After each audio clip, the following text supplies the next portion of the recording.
Goeiemôre, collega's. Kennis is van 'n spesiale raadsvergadering van Kaapagullis munisipaliteit wat vandag, Maandag die 31ste Oktober 2022 gehou word in die raadsaal van Kaapagullis munisipaliteit. Notice is hereby given of a special council meeting of the Kaapagullis municipality, which is currently being held today, Monday the 31st of October 2022 at 10 o'clock in the Municipal Council chambers.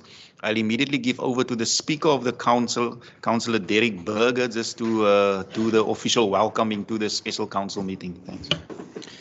Thank you, MM. Good morning, councillors and staff. Hearty welcome to all, also those who are connected via internet. Hannes, mag ek vir jou spesiaal verwelkom dat jy terug is na 2 weke. Ons het jou gemis, maar ons is dankbaar jy's veilig terug. En dan voor ons enigstens verder gaan, kom ons open die vergadering op 'n gepaste manier. Meneer Moelig. Goed, kom ons sit net so. Here ons Hemelse Vader, ons word vanoggend stil want ons is afhanklik van U. As ons sien dit wat op ons agenda is, dit wat in ons dorpe gebeur, dit wat in Suid-Afrika gebeur, dit wat in die wêreld gebeur, kan ons nie anders as om stil te word en net weer ons afhanklikheid van U kom afsmeek. Here, want as U nie in ons lewe is, as U nie in ons werk en in ons harte is nie, dan begin ons twyfel. Dan begin dit moeilike tye word. Ons sit met agendapunte soos waterbeperkings en sulke tipe goed wat net U kan uitkoms gee. Dis maar 'n klein dingetjie. U ken ons harte, U ken ons omstandighede van ons mense. U weet reeds wat vandag in hierdie vergadering bespreek gaan word. U het klaar die notules van ons lewens aangeteken. En ons kom vanoggend na U toe en vra, sit U seën asseblief op hierdie vergadering dat die debatte wat hier sal plaasvind ter bevordering van dit van wat die beste is vir ons mense, dit wat U goedkeuring wegdra, sodat U aan die einde van die dag U handtekening ook op hierdie vergadering kan sit.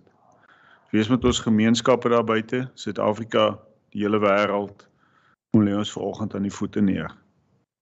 Ons vra dit nie omdat ons dit verdien, Here, want ons is nietig, ons is sondig, ons is net gewone mense. Maar dankie dat ons 'n goddelike God kan aanbid. Wees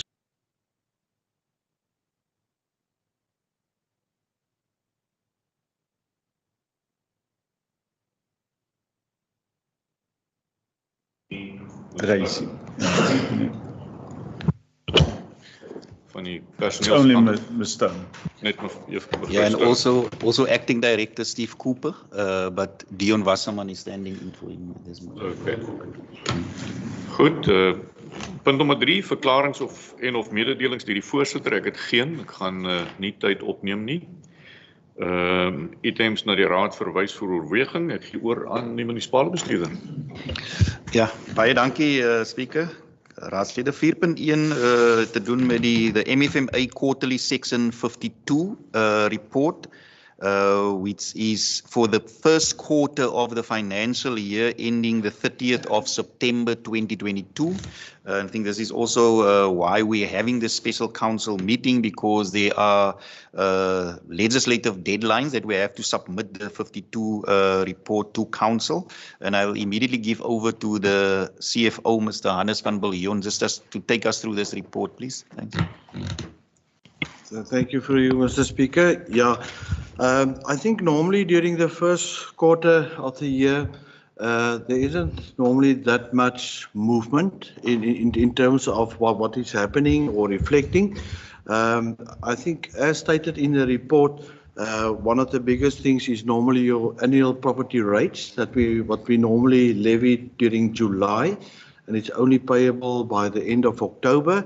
And you will see it also reflect on our data side as outstanding, which also have impact. But I believe normally by the end of October, then normally that's where most of the payment of that will reflect. Then also, I think one of the biggest things when we look at it is the impact of load shedding on our electricity revenue. It's slightly less than projected in terms of our budget for this time of the year. There's no, so we're still liable, but in terms of the number of units sold during that period, it have a negative impact. On the water, I see this, and also in terms of the refuse removal, whilst the sewer is slightly less, that reflects. So those are the main, although we reduced the budget aligned to that is on the traffic fines, law enforcement to that one. I know the directors already in process try to put corrective systems and processes in place with the turnaround strategy, and so but those are the things that reflect negative. And I think also in terms of our projection on our interest on investment is also slightly less, although it's relatively hit us as consumer quite hard. The increase in the prime rate, it seems like there is still increases that being expected that can also correct that to increase our revenue, although it have other negative impact. On our expenditure side, the two bulk cost drivers, as I mentioned previously, is normally your salary component, which is 6% less compared to for this year to date budget. And the main reason for that is during November with the annual bonuses, it will normally getting more or less aligned. And there are also still some vacancies where there might be some saving on that. And then, like I've indicated, the other one is on the bulk purchases, but that one is more or less aligned. Also, when one analyze our expenditure side on the finance charges, it reflects a negative. Of course, it's only due by the end of the first half. Annual installment is due by the end of December, and the next one is actually due by the end of June, and also some of the interest calculations on the post-employment benefit. So those are some of the things where there's a deviation, but it's we still project that it will be in line going forward to the capital expenditure performance. Yes, we haven't spent that much for the year to date. The only two biggest concern or risk at the moment, although they have indicated that they have started the SEM processes, is the Napier wastewater treatment, where there's almost a 17 million rand involved, and that is from the grant what we have received. And I know it's actually the tender for the civil works on that rehabilitation of the wastewater treatment that they're undergoing. And the other one that is also there is on the waste management project, and that is the material recovery. We did meet with the consultants, and I know they slightly we are missing some of the deadlines, but we will see, because we had to push in terms of our MIC funding, because it's also from the MIC funding. By the end of December, at least we will have to spend at least 40% on that one. So those are the two biggest components looking at our capital budget.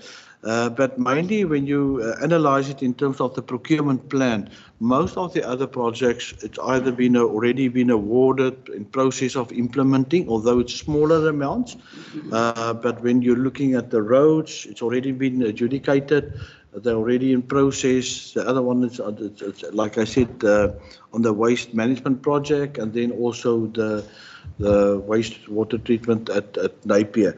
Those are the biggest ones, and I think those are the ones that we will monitor quite closely. I think we had a meeting with the MM as well to say that we just need to monitor to see what we can do and how we can actually try to speed up the process. Because I know, seeing that it's from grant funding, if we don't spend it, they just withhold the money, and we don't want to end up in a situation like that, and we rather want to push and to make sure, if it's only those projects, that we rather push and make sure that we implement it according to the business plan submitted to those departments. So that is actually in a nutshell what is currently happening. Other than that, there isn't any other major variances, and we're quite confident in terms of what is reflecting in the report that we will still meet some of our budget objectives in terms of how we budgeted for it. But surely we will look during the mid-year assessment just on the electricity side as well. Because it will be a pity if we have to reduce our budget downward, and obviously it will have a negative impact on our expenditure side as well. That one will go and have a look to see what will be the projections coming towards the mid-year assessment on those. But other than that, Mr. Speaker, I don't foresee any real hiccups in terms of that. That is normally the case this kind of the year, where we still try to find our feet in, to build up some momentum in terms of the spending on our operating as well as on our capital expenditure side. Thanks. Yes, thank you very much, CFO. And maybe just to also indicate to Council, I think one of the interventions from management side, when we had a situation for the last 2 financial years that we came under a lot of pressure closer to the financial year end. And that is why I've actually instructed directors to make sure that line managers start with their supply chain management processes fairly early. And we can already see that is yielding positive results. We are trying to, as far as possible, keeping to our procurement. And also the other intervention was that instead of having our annual tenders, we've awarded most of the tenders on a 3-year basis. So that also saves a lot of time. We don't have to go out every year on a 3-month tender or procurement process. So that is yielding positive results as well. But we're keeping a close tab on line departments. We've got a standing item on our management meeting where line managers and directors has to indicate very diligently if they where they are in terms of the implementation of the budget, specifically the capital projects. And if we see there's a lagging in one department, we also try to see how we can assist those departments in getting the project implemented within the budgeted schedules. So this is from my side, Speaker. I'm not sure if there's any questions from any councillors. Questions, input, comments, councillor? Dankie, Speaker. Ja, net 'n vraagie. Ek hoor wat u sê en dit is goed dat die prosesse aan die gang is, maar weet ons as raadslede wil ook sien op die grond wat gebeur en iets wat is net 'n vraagie vir Dion. Hoe lyk ons paaie se program?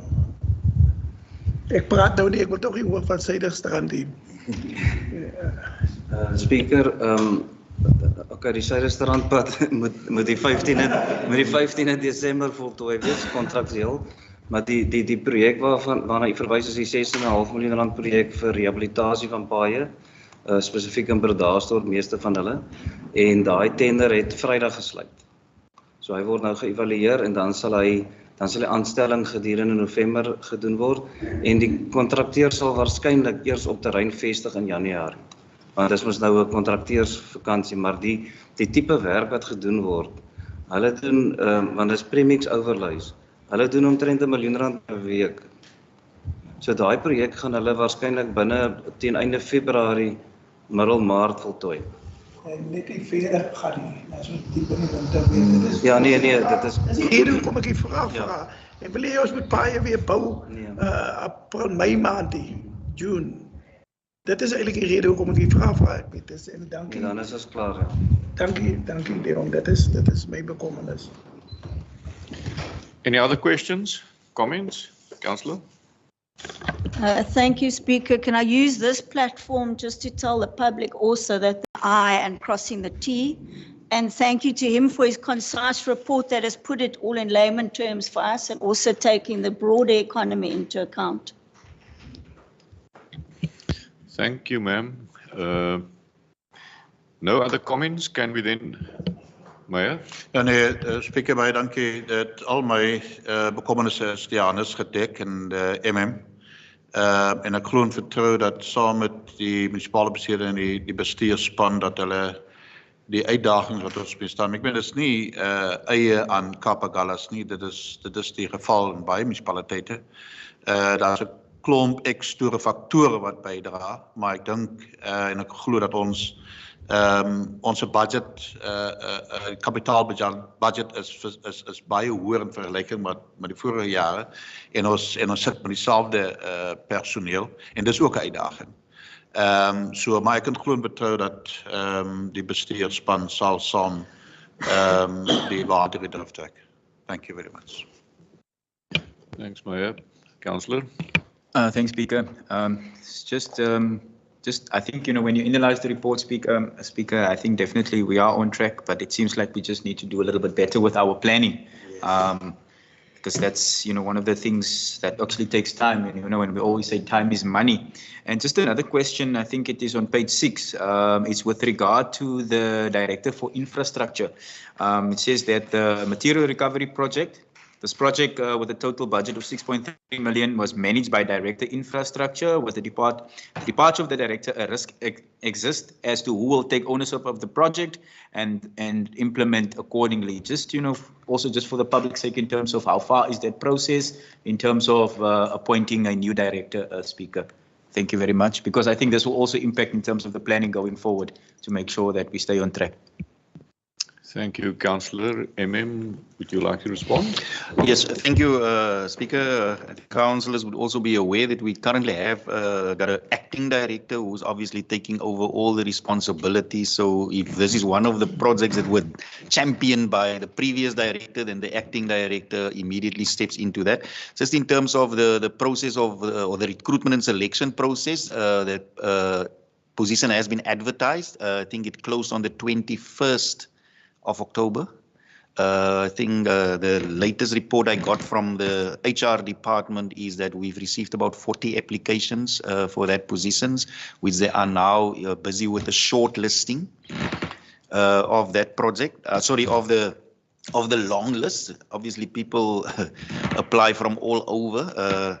And then we just look at the criteria, and once the shortlist is being drafted, then we will immediately start with the interviewing process of that. But the estimated time frame is that we at least want to be able to have the director position in place by the 1st of January next year. Anything else? Councillor? On page 7, if I look at the fines and penalties, I think there's a strategy in place which may happen that the councillor is so approved. And I'm seeing that because we had a problem in the traffic department for a long time now. I think that we need even to have whatever strategy that's in place should be monitored and closely, because now we're sitting with the problem of the fines, non-payment, and also the function of the station itself. And we're losing a lot of money. I'm just raising it now, because now we're approaching even the end of the year when a lot of work need to be done, and also the fines that need even to be paid also, and so on. So I'm just trying to raise that maybe the monitoring system will be in place, so that we must by all means implement the action, the turnaround strategy that is in place. Thank you, Councillor. Mr. Van Biljon, you take note of those valued comments. Thank you. Thank you, Speaker. I also want to indicate that I know that previously there was a problem with the fines, as Councillor Makatwana indicated now, but we're now in the process of getting a supplier that will actually assist us with our fines processes, and also see how we can actually push up the budget in terms of the fines. So we are looking at it, we are well aware of it, and it is in process. And our Director Management Services has provided the specs and has forwarded to the municipal manager, and they are having a meeting right after this in terms of that. Thank you very much. Thank you, Councillor. Councillor. Dankie, Speaker. Bladsy 10. Ek wil net uitgevind het van die gelyke toedeling fondse. Lees ek het reg, CFO? is dit 41 miljoen altesaam of is daar fondse by wat van ons eie fondse? Ja, ek kan net vir u noem van daai fondse uit ons eie fondse. As jy gaan kyk na die quota uit eie fondse ook kom, die bulk van die toekenning van die equitable share wat vir gratis of vry dienste beskikbaar gestel word, het ons gesien op die vorige jaar se finansiële status in die orde van die 29 miljoen. Ons is huidiglik besig om te konsulteer weer met die gemeenskappe kan die beleid en goed en wat ons moontlik kan kyk na alternatiewe en die gedagte is dat ons miskien moontlik moet gaan kyk na die tariefstruktuur wanneer dit kom by die gratis dienste, maar ons is in proses met dit en dit sal die beleid hoe sal ek sê meer duidelikheid gee as ons gaan na die nuwe boekjaar toe om te gaan kyk hoe ons dit gaan, want dit gaan op die einde van die dag, ja, dit is kostes wat die verhaal, maar ek dink die belangrikheid daarvan is dat ons wil verseker dat die munisipaliteit ten minste die werklike kostes om daai dienste gelewer te kry om dit te verhaal in steede van wat ons huidiglik doen om dit op dieselfde tarief skale te plaas wat dit veral vir die mense wat in die deernisgevalle lê wat 50% in hoë 50% subsidie kry is daai gedeelte wat 'n bydra, dit is 'n risiko vir die munisipaliteit op die einde van die dag. So ons kyk daarna, ons wil dit opweeg, uiteraard as jy dit bring na werklike koste toe, dan beteken dit die impak daarvan is ook dat jy waarskynlik moet minder gelde afskryf aan die einde van die tydperk en dit gaan vir jou so 'n bietjie ruimte gee en verligting bring vir die mense om dan eintlik meer daarna te kyk. So ons is besig met 'n verslag. Ons sal dit na die raad toe bring om die impak daarvan na te gaan kyk en hoe dit dan in 'n mate dan die beleid gaan beïnvloed. So ja, ons kyk daarna, maar huidiglik is dit 'n relatiewe groot persentasie wat geallokeer word. Soos ek sê, dis in die orde van so 29 miljoen rand soos op die 2021-2022 boekjaar. En ons wil gaan kyk of daar ander alternatiewe of opsies is, hoe ons die ding kan maak werk en dat ons seker maak dat die mense nog steeds basies daai gedeelte wat die raad dan toeken in terme van die beleid dat dit wel deurgegee word, maar dat ook in 'n mate kyk na die bekostigbaarheid uit 'n munisipale oogpunt, jy weet vir volhoubaarheid, hoe ons daarna kan kyk.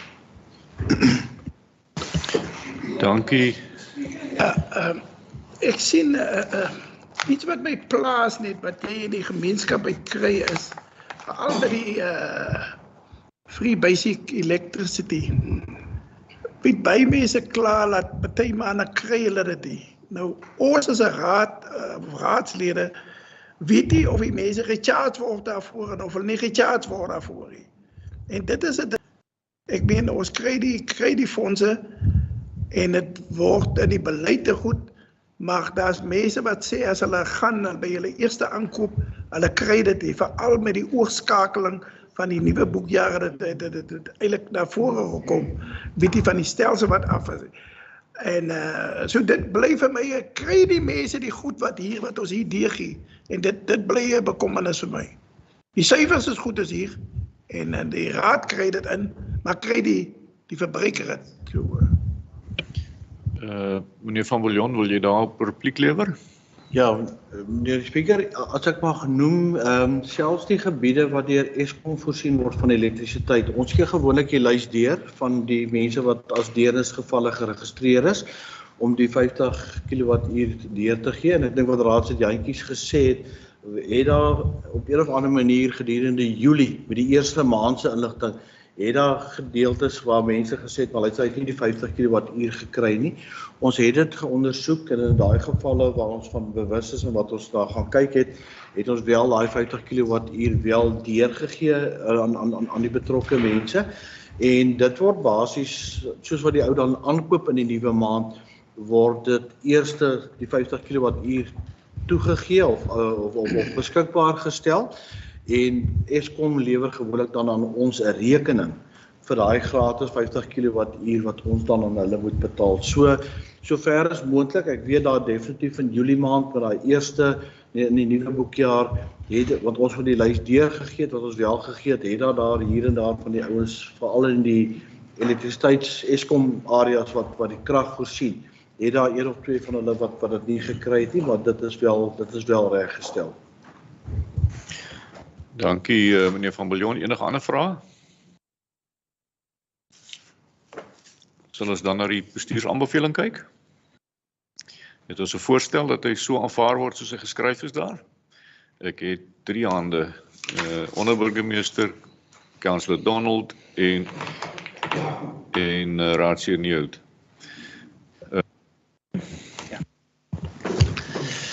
Ja, Speaker, dankie. Die volgende item op die agenda is dringende sake deur die munisipale bestuurders voorgelê.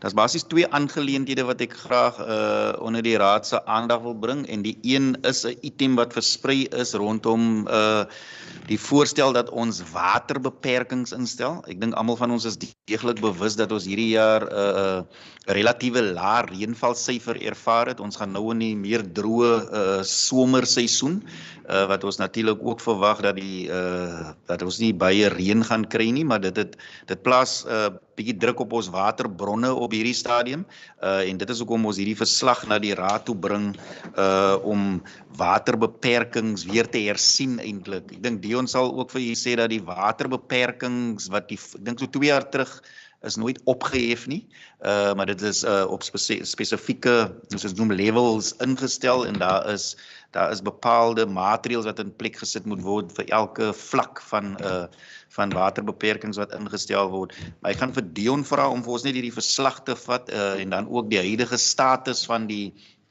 damvlakke binne in Kaapagullis munisipaliteit, en dit het ons genoop om dit onder die raad se aandag te bring met die hoop om die waterbeperkings wat ons graag wil laat geld veral vir hierdie droë is 2 aspekte, droë somerseisoen, maar ook die groter demand, groter aanvraag vir water gewoonlik oor die vakansie seisoen wanneer ons baie mense verwag in die Kaapagullis area.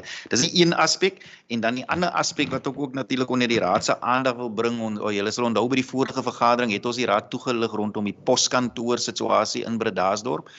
So daar is nuwe verwikkelinge rondom die poskantoor in Bredasdorp wat ons ook net dan onder die raad se aandag wil bring. Maar Dion, ek gaan gou eers vir jou geleentheid gee. Dankie voorsitter, speaker. Hierdie item daarso, ek dink dit is baie duidelik. Ek weet nie of jy genoeg tyd gehad het om maar deur te gaan nie, maar in kort, op die oomblik is die beskikbare water so 4.1 megaliter 'n dag, en ons verbruik tans is omtrent dieselfde. En dit sal waarskynlik, daai scenario sal waarskynlik drasties verander, want ons het nog nie eintlik somer gehad nie. Dit is nog koel, die verdamping raak meer, verbruik gaan meer raak. So ons moet beslis definitief ons demand, die aanvraag afbring deur die beperkings. Die berekening wat ons gemaak het om by die 4.1 megaliter beskikbaar uit te kom, ons het blootgevat, dit is ek weet nie wat die Afrikaans is nie, maar dit is worst case scenario. Ons het byvoorbeeld die 2 damme se beskikbare water, die bruikbare water. Die aanname is dat ons die laaste 10% water in die dam nie kan gebruik nie weens die kwaliteit daarvan, en dan is daai water, beskikbare water basies in die maande ingedeel tot einde April, met die aanname ons gaan niks reën kry nie. So dit is regtig 'n worst case scenario, maar ons wil eerder bang Jan as dooie Jan. So en dan is ook glad nie die invloei wat in Sandrifdam inkom in berekening gebring nie. So dit is dan so 'n agterdeurtjie wat ons het. Die afgelope maand het die damme redelik konstant gebly. Die Vleikloofdam het eintlik 'n bietjie toegeneem, omdat ons die boorgate wat uit bedryf het was, weer in bedryf gestel het. Ek monitor self die gate terwyl Shane nou nie hier is, dat ek seker maak dat ons maksimum pomp, dat ons kan water bymekaar maak vir die somer. So dit is waar ons nou staan, maar ons moet definitief ons verbruik afbring deur die beperkings. En ek weet ons het al in November het ons al goeie reën gehad. Ek was al hier gewees dat daai dam 12% was, Sandrifdam, ons hoofbron, en dat hy in 'n November maand oor 'n naweek vol gereën het. So ons hoop maar vir die beste, maar ons hanteer dit asof ons nie gaan reën kry nie, want dit is ook 'n moontlikheid. Dan wil ek net voorsit die fase 3 beperkings. Ons het laas 'n paar jaar terug wat ons so droog was, het ons die besighede. Hulle was toe beperk op 50 kiloliter 'n maand, maar nou 100 kiloliter. Maar ons het 'n toegewing gemaak vir die besighede wat wat vir ons skrywe gerig het, want byvoorbeeld die slagpale, as jy hulle beperk op 100 kl 'n maand, dan haal jy hulle uit besigheid uit. Dis 'n bietjie onbillik, so hulle het vir ons skrywes gegee en gesê maar hulle onderneem om sê maar 10% water te bespaar, maar dan moet ons nou nie daai fase 3 beperking so streng op hulle toepas met daai ekstra kostes nie. En dit het ons op 'n ad hoc basis hanteer en die MB munisipale bestuurder het 'n besluit geneem in daai verband. So ek sit dit ook net op die tafel dat ons nie die besighede se kele afsny nie. Insette, kommentare, bespreking? Speaker, ek stem saam dat ons die beperkings onmiddellik instel. Dat ons eers wag aan my die. Ek met myself weet nie meer wat is die beperkings nie. Ek is baie eerlik, ek maak nat, ek het geen idee meer wat het tye. Dan vergeet, want het is 3 jaar. Dit is die eerste ding.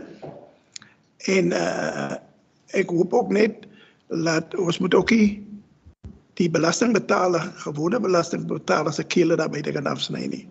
Ons moet goed doen wat daarom, want die mense kry bitter sware arbeid te gaan.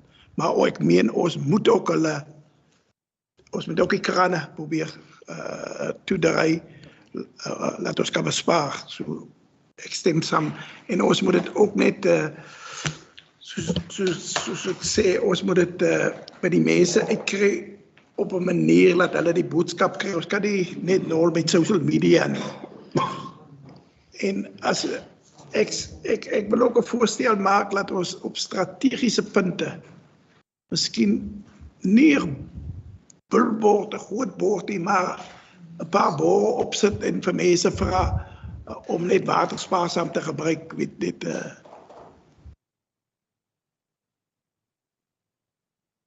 Dankie. Dankie raadsheer. Meneer van Biljon, jy was gereed. Ja, meneer die Speaker, wat ek maar net wou genoem het, ek dink ons moet net in gedagte hou ook, wat Dion nou gesê het is baie waar in terme van ons projeksies, maar gewoonlik gedurende jou feesgety is ons watergebruik dan geneig om ook relatief hoog te raak. So ek dink wat hy sê en ek dink wat raadslid Jantjies ook nou gesê het in die konteks van bewusmaking, dat hy moet gaan kyk so ver as moontlik om besparing te doen, want dit het definitief 'n groot impak ook op jou waterbronne. Alhoewel dit meer na die kusdorpe toe is, maar dit het nog steeds 'n impak. So ek dink ons moet net dit ook net in gedagte hou wat Dion nou gesê het met al hulle berekeninge. Speaker, ek wil net raadslid Jantjies se kommer ook net aanspreek. Die beperkings is nie spesifieke natmaaktuine. Ons het wel bygesit dat jy nie deur die dag moet tuin nat maak nie, maar die groot beperking is eintlik ons beperk mense op 20 kl per maand 'n huishouding se waterverbruik. En as jy gaan kyk na die verbruike van jou HOP gebiede, jou laer inkomste groepe, hulle gaan glad nie geraak word nie, want hulle gebruik almal baie minder as 10 kl 'n maand nog. So dit is maar die 20 kl is maar die ouens wat nou half bietjie mors met water wat ons wil beperk. So jou armer gemeenskappe of jou laer inkomste groepe gaan nie finansiëel slegter af wees, hulle gaan nie geraak word daardeur nie. Dankie meneer Wasserman, burgemeester. Ja, baie dankie Speaker. Ek wil net seker maak, is daar nog van ons booggate wat buite werking is? En wat is die plan? En dan, ek stem saam, ek dink dit is nie 'n periode van straf uitdeel nie, ons moet mense opvoed, waartoe die algemeen moet bespaar word. Maar dat ons nie, ek meen ons moet dit duidelik maak, as ons die kennisgewing uitsit, dat mense die reg het om aansoek te doen na die munisipale bestuurder toe as hulle, jy weet, soos byvoorbeeld die slagpale. Daar is mense wat afhanklik is van krag vir besigheid, van water vir besigheid, dat mense die vrymoedigheid het en dat dit, jy weet, dat dit toegestaan word waar nodig, dat ons die mense uit diens uitneem nie. Maar ek wil tog vra, ek meen dit het nie impak, ons budget nie vir fines op hierdie goed, dit nie impak op ons budget nie. Ons moet mense, jy weet, opvoed, maar ek wil nie dat ons onmiddellik spring tot hoë boetes nie. Ons moet mense, as iemand oortree, 2 3 keer, dan moet ons hom, as hy nie wil hoor nie. Maar dit is 'n fase wat ons mense moet oplei en ek wil ook seker maak dat al ons die pompe en die boorgate is in werking. En as dit nie in werking is, dan moet ons in werking stel. Dankie, voorsitter. Dankie burgemeester. Meneer Wasserman, jou hand was op nou. Jy wil Nee, speaker, ek wil net die vraag antwoord oor die boorgate. Ons het ek het gekyk hierso, ons het 9 boorgate vir Bredasdorp en net 2 van hulle word tans nie gebruik nie. Daar was baie wat uit bedryf uit was, maar ons het dit die afgelope maand almal in bedryf gebring en boorgat 9, die een op die Alberts Familietrust se plaas, het ons nie toegang na toe nie. Ons is besig met die prokureurs om daai ooreenkoms te finaliseer dat ons net by die boorgat kan uitkom. Ek het die eienaar of die meneer Alberts geskakel, nou nie die een wat oorlede is nie, maar geskakel en gevra, kan ons nie net asseblief by die gat uitkom, ons is ons nou besig met die ooreenkoms, sê hulle nie, onder geen omstandighede nie, laat ons dit toe nie, totdat die ooreenkoms gefinaliseer is. En ek het met Martin Kreer gesels, so ons is amper klaar met dit, dat ons kan by die boorgat uitkom, dan kan ons dit ook byvoeg by ons bron. En wat ek ook net sê, dat ou kan nie die boorgate onbepaald flat out laat loop hê, want jou grondwater, jou aquifer het net 'n sekere lewering, die watervlakke word gemonitor, sover is hulle nog stabiel. Ek meen daai een by Koosboor byvoorbeeld, as hy vir 2 ure gestaan het, dan loop hy bo uit, wat baie positief is. Daai pomp het nou Vrydagnag het hy onklaar geraak, ons haal hom vandag uit om hom vinnig reg te kry, en dan sit ons hom weer terug. So daar is eintlik basies net die een boorgat wat buite werking is, nommer 3, en nommer 9 wat ons nie by kan uitkom nie. Dankie meneer Wasserman, raadsheer. Voorsitter, ja, ek meen, ons damme is baie laag en dit is kommerwekkend en ons was al baie laag gewees. Maar ek dink ons het baie meer dankbaar te wees in Kaapagallus. Al wat ons moet doen, ons moet die water spaarsaam te gebruik weet. En daar is ook goed wat die raadslede moet weet, wat hulle nie almal weet, waar is ons waterbronne. Ek meen, as ons die kase laat ons by daar 0 uitkom, is baie skaars. Maar ek meen, ons moet dit nie noem vir die mense nie. Jy weet, ons belangrikste bron is, dat ons het ook, Leon moet ons maar 'n bietjie meer inlig, is dat ons het ook 'n bron van Oeverbergwater wat ons 'n kontrak het met hulle, dink ek, Leon, as ek nie mis het nie, wat ons kan water by hulle kry, as ons nie, kyk jy loop 'n pipeline, so ons is regtig waar in 'n bevoorregte posisie, vir Kaapagallus. Ek noem dit maar net. Dankie raadsheer, daar was nog hande. Die Olwage. Voor die einde van die jaar toegepak, ons verwag meer as 100.000 mense in Struisbaai. Ongelukkig is dit nou altyd so dat baie mense wat die einde van die jaar Struisbaai toe kom net die einde van die jaar. En hulle probeer dan hulle tuine groen dwing deur hulle spreiers dwars deur die nag te laat loop. Ek wil graag hê dit moet gepolisieer word. En dan wil ek ook net vir Dion vra of net vir ons 'n prentjie te skets oor ons waterverbruik en hoe ons staan met ons boorgate en reservoirs in Struisbaai, Agulhas en in Suiderstrand. Dankie speaker. Dankie raadslid. Dion. Voorsitter, Raadslid Olwage het nou vir my met die broek op die knieë gevang. Ek het was nie bevoorreg as ek. Maar ons het eintlik net die item vir Bredasdorp voorberei. Ek het hierdie waterbalanse vir Struisbaai voor my nie. Dit is op Shane dit tans, maar ons kan dit in die hande kry, dan kan ons vir u dit deurgee. Ek weet nie waar presies ons nou staan nie, maar ek weet hulle het addisionele boorgate gesink en een van hulle weet ek is 'n baie sterk gat. So ek voorsien nie probleme in Struisbaai. Die laaste jaar het dit goed gegaan. Dis die vorige jaar wat dit so 'n krisis was. Maar ek voorsien nie dat ons enige probleme sal hê nie. Dankie. Ligte noot dat ons 'n bietjie lag ook aan. Ons hoofraadslid Olwage gesê het van die 100.000 mense wat kom. Al wat ons met hulle kan doen is ons moet net vir hulle sê dat geen water by brandewyn en whisky nie. Ons moet skoon raak.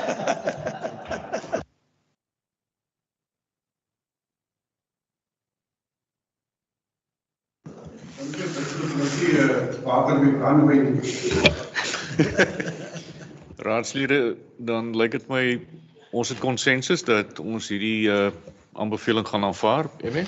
Ja, dankie Speaker. As die aanbeveling is doodreg soos dit daar is, al wat ek net so graag sal wil byvoeg is dat we also need to intensify our campaign to curb water losses. En is een ding om te bespaar aan die een kant, maar as die krane dag en nag verniet loop aan die ander kant, want as jy net kyk na ons performance report wat ons nou net goedgekeur het, is ons teiken vir water losses was 20% en ons staan nou vir hierdie kwartaal op 34%. So ons sal moet meer intensified campaign kry om waterverliese te beperk en dis wat ek graag sal wil inbring binne in die management recommendation want ons gesels net daaroor in die aanbeveling is, ons moet hier 'n tyd vasmaak wanneer daai beperkings nie word of wat ons ook al wil noem, ja, maar implementeer. Ek meen, ja. Ons het hom so, enige ander insette? Dankie. Dankie, Emen. Ja. Dan, voorstel, net om die raadslede in te lig, jy sal onthou die poskantoor in Bredasdorp het sommer baie skielik toegemaak op die 10de Oktober. Ja. 10de Oktober, ons het heel wat samesprekings gehad met die Suid-Afrikaanse poskantoor, opgegaan Kaapstad toe, met 'n hele senior delegasie van die poskantoor gesels en hulle het vir ons basies verduidelik wat die situasie was, hoekom hulle moes noodgedwonge uit die plek uit ontruim waar hulle was. Jy sal onthou, hulle was daar by die mall, daar by Spar. Was grootliks maar as gevolg van finansiële tekortkominge by die poskantoor self en dit het hulle genoop om basies al hulle goed uit te haal en dan sou hulle geskuif het na hulle eie gebou in Napier. Maar die aard van die saak weet ons mos dat wat die praktiese implikasies daarvan sou wees, dan sou mense mos nog verder travel om net om hulle pos in die hande te kry en hulle self het ook gesê dis nie die gewenste plasing vir die poskantoor, hulle sal graag die diens in Bredasdorp wil aanbied. Ons het toe vir hulle aangedui, maar luister, praat met ons sal kyk van die munisipaliteit se kant af hoe ons hulle aan die hand kan vat, want in die aard van die saak wil ons ook graag hê die poskantoor diens moet in Bredasdorp bly. Ons het vir hulle hele paar opsies uitgewys waarvan hulle dan nou, ek dink is donderdag of Vrydag, Marius, was dit donderdag, het 'n groep of verteenwoordigers van die poskantoor het dan nou gereis tot hier in Bredasdorp en gekyk wat die moontlike opsies dan nou kon wees. Op hierdie stadium klink dit vir my dat hulle meer of die spasie wat beskikbaar is by die Bredasdorp Toesong Service Center die meer geskikste en die mees aanvaarbaarste vir hulle sou wees uit 'n praktiese oogpunt, maar dit uit die aard van die saak is dan nou natuurlik prosesse wat daaruit moet volg. So dis net ter inleiding, maar ek gaan vir Marius vra om 'n bietjie die raad meer toe te lig rondom die site visit self. Hulle was hy het vir hulle basies vergesel en gekyk waar ons nou op hierdie stadium staan met die aanbied van 'n poskantoor diens weer in Bredasdorp. Dankie munisipale bestuurder. Ja, ons het 'n afvaardiging van 3 mense gehad van die poskantoor wat hulle operational manager gewees het, hulle facility manager en dan die gewone bedryf bestuurder. So die plekke wat ons toe gaan besoek het was die Toesong sentrum. Dit was ons eerste keuse. Ons het ook gekyk na die kiosks hier by die munisipaliteit, die een wat die vorige poskantoor gewees het, wat nou in 'n huurooreenkoms met die Voet van Afrika vervat is. Dit was vir hulle glad nie 'n opsie nie, want hulle soek basies 'n plek waar hulle busse kan sit, asook waar hulle soos ons in algemene terme sê warm body kan sit, waar die pakkies en daai tipe goed nog steeds kan uitdeel. So die kiosk was nie vir hulle 'n goeie opsie nie. Daarvandaan het ek hulle afgevat na Anine Boysen sentrum toe. Ons was onder by die Nelson Mandela saal. By Nelson Mandela saal, soos jy weet, van hulle meubels word reeds gestoor daar agter een van ons stoorkamers. Ons het gekyk om om dit te omskep vir hulle of gereed te maak vir 'n lokaal of agter een van die stoorkamers of voor die vergaderlokaal, hy breakeaway room wat soms deur die raadslid gebruik is. En volgens die poskantoorbestuurder of die posmeester soos in die ou dae seker het gesê maar sy grootste gros kliënte dis te ver vir hulle na Nelson Mandela toe. So die Tusong sentrum was vir die afvaardiging die absolute die ultimate. Dit was hulle eerste opsie. Binne in die Tusong sentrum het ons 'n bestaande kantoor wat ons vir hulle beskikbaar kan stel. Daar is ook pakkamers, hulle noem dit 'n parcel office, wat 'n klein basiese stoorkamertjie is waarin hulle dan hulle pakkies stoor vir die dag, en gaan hulle dit uit en dan dra hulle dan hulle kantoor te vir die verspreiding. So dit kan alles geakkommodeer word binne in die Tusong sentrum. In 'n bestaande kantoor, hulle was baie opgewonde, want soos jy dan in die Tusong sentrum instap, ek sal maar sê van welverdienste kant af, loop jy reg in die kantoorfasiliteit vas. Hulle sal vir ons 'n aansoek instuur nou vir die Tusong sentrum se gebruik. Daar is ook 'n stoorkamertjie wat ons dan as 'n parcel office kan gebruik, en is nie parcel soos 'n eetparcel nie, maar 'n parcel office wat ons kan gebruik. Dis 'n groterige kantoor. Die personeel wat tans daar sit werk vir finansies, en ons het ook al vir haar moontlike ander kantore in oog waarin sy nog nader in die publiek gaan wees. Haar hoofsaaklike funksie is Maskani gevalle en so aan, so ons kan dan nog nader in die gemeenskap skuif as ons vir alternatiewe kantoorakkommodasie gee. So ons wag vir die skrywe van die poskantoor op die stadium, maar ek is 100% seker ons sal hulle kan akkommodeer binne die Tusong sentrum. Wat hulle ook opgewonde maak is, nou kan hulle mense wat ewe skielik kom pensioene haal en so op sekere dae onder dak ten minste staan en wag vir hulle beurt. So hulle is by binnelandse sake, hulle is by SASSA, so dis eintlik 'n wen-wen, en hulle is baie opgewonde daaroor, so ons wag vir hulle aansoek. So seker die week, vroeg die week wees. Ek wil net verneem, is dit Rennie se kantoor wat ons aanpraat? Burgemeester? Spreker baie dankie. Marius, vir al jou moeite en jou inkoop. Ek dink dit was die eerste gesprek wat ons opgesit het, was 'n baie vrugtevolle gesprek, en dit het daarna bietjie wat ons nou weer op die groep wel 'n bietjie aangemoedig het.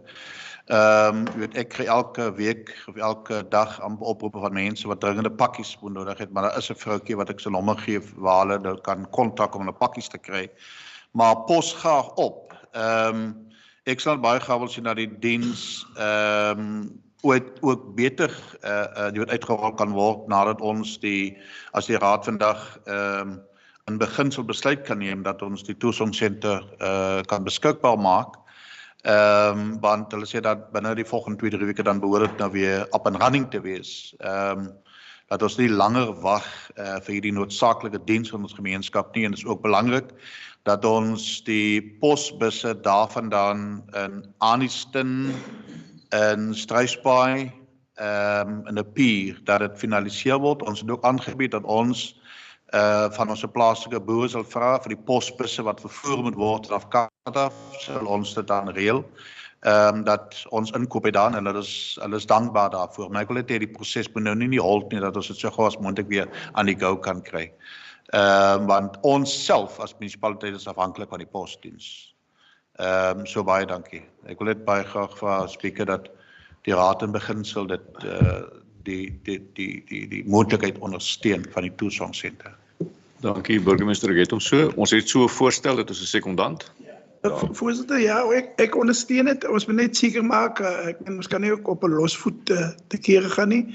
Dan moet daar 'n kontrak opgetrek word, en daar moet ook natuurlik, ek weet nie of daar koste verbonde aan is en of die raad dit gaan subsidieer of wat die raad gaan maak nie. Maar ek meen dit is goed wat ons as raad kan in beginsel goedkeuring gee dat dit so gou as moontlik aangaan, maar daar moet goed in plek ook kom. Laat die raad gevrywaar is en goed, en laat die raad ook weet, ek meen, wat gaan die implikasies, finansiële implikasies wees. Ek meen, as dit moet gesubsidieer word, ek meen, wat kan ons doen as 'n Nie sprake daarvan dat dit nie behoorlik deur die personeel bestuur sal word nie. So die beginselgoedkeuring is waarvoor ek gesoek het. Was daar 'n sekondant? Daar's 'n sekondant, Councillor Donald, en ek dink Marius ons notuleer dat dis beginselgoedkeuring, maar dat die proses nou verder ondersoek word en dat dit raad toe kom vir finaliteit. Baie dankie. Speaker, ek moet net ook sê, ons kan vra dat die Marius en die MM die ooreenkoms opstel, maar die finansiële implikasie was baie duidelik aan ons gemaak. Hulle het nie geld nie. Die distrikbestuurder, wat sy naam Ria, hy het vir baie poskantore uit sy sak het betaal, vir klein bedrag. Hulle kry nie 'n sent van nasionale regering, dis hoekom hulle sit in die penarie. Poskantore word oral toegemaak. Daar is, ek weet een van die munisipaliteite het hulle een gebou gebruik waarvan hulle ook 'n klomp geld skuld wat die munisipaliteit vir hulle uitgesit het. En maar ons het 'n interaksie met ons mense op grondvlak. En op hierdie stadium dink ek ons moet dit, wanneer ons dit in beginsel goedkeur, want ons weet vir die volgende jaar of 2, dan moet ons uiteindelik so besluit dat ons gee die diens aan hulle. Dat hulle dit in stand hou, en dat hulle die posbusse vir ons op die buitestasies moet opsit waar ons dit graag wil hê. Maar dat ons die diens of die gebou vir hulle vir die volgende jaar of 2 eintlik gratis, dit is die implikasie vir ons. Maar dit is 'n bestaande gebou en hulle sal dit in stand moet neem. Dankie. Dankie burgemeester vir daardie opklaring. Ons het hom so. Ek dink ons het nie 'n keuse nie. Ons gaan die poskantoor ondersteun, want ons het die diens ook nodig. So kom ons kyk maar waar kom ons uit. Baie dankie. Baie dankie, Speaker. Raadslede, volgende item is oorwegings van kennisgewing van moties. Ek het geen ontvang, Speaker. Ek het ook geen ontvang. Enige oorweging van kennisgewing van vrae, ek het geen ontvang, Speaker. Ek het ook geen ontvang en dit lyk nie asof hier om die tafel iets is nie, so. Nee. OK, baie dankie. Dan is ons basies klaar met die agenda. Dankie raadslede en personeel vir julle teenwoordigheid en julle deelname. Ek verklaar hierdie vergadering dan nou gesluit. Ons vandag. Baie dankie.